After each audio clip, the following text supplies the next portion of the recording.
Hey everybody, it's Miss A, and I'm here with a real quick recap on what we learned yesterday in math class. So we worked on our new unit, which is factors and pairs, or factors and multiples. And we touched on, oops, lost my tab. We touched on how you worked on third grade doing arrays. And arrays can help us figure out our factors. Graph paper, please. Graph paper. So if we have the number 12, we have different arrays, which are ways that they're set up, and then we have our factors, which we can use the arrays to help us figure out. So we used graph paper yesterday to help us figure out the situation. So here we have the number 12, and I usually do this to help me. 3, 5, 6, 7, 8, 9, 10, 11, 12. This is one way that we can set up an array. This is, and it is side by top, so this is 12 times 1. Now, this is if I had my students sitting in a line. If I had them sitting like this and I was here, the teacher, not everyone would be able to see me. This is another array.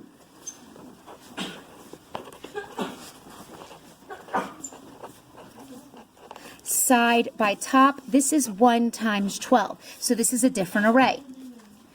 1, 2, 3, 4, 5, 6, 7, 8, 9, 10, 11, 12.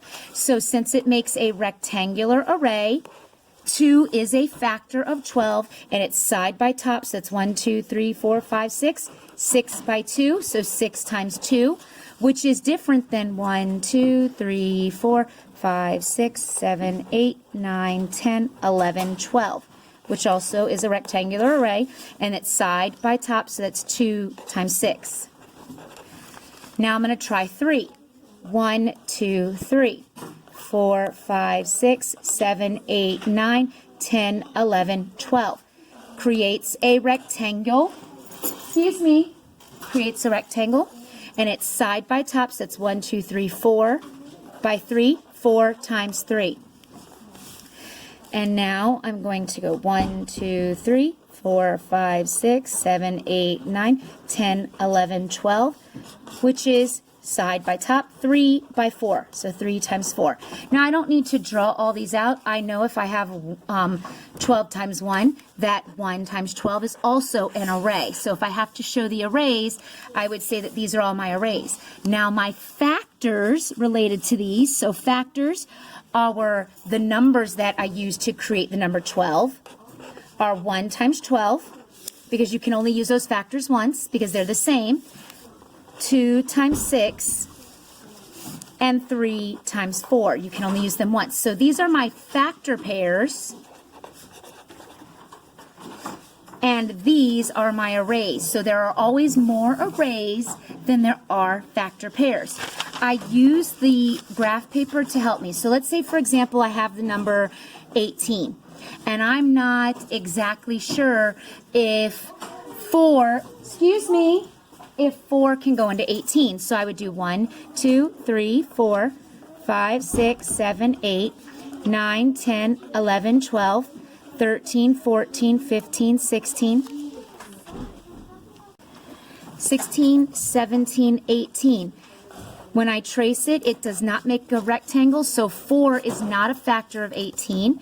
1, 2, 3, let's try 3, 4, 5, 6, 7, 8, 9, 10, 11, 12, 13, 14, 15, 16, 17, 18. It does make a rectangle, and it's 1, 2, 3, 4, 5, 6, 6 by 3, so 6 times 3.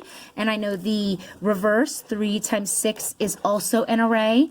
I could do it with 2. So this is how we use the graph paper to help us figure out the arrays, which then can help us figure out our factor pairs, which is part of our standard factors, which we are focusing on now.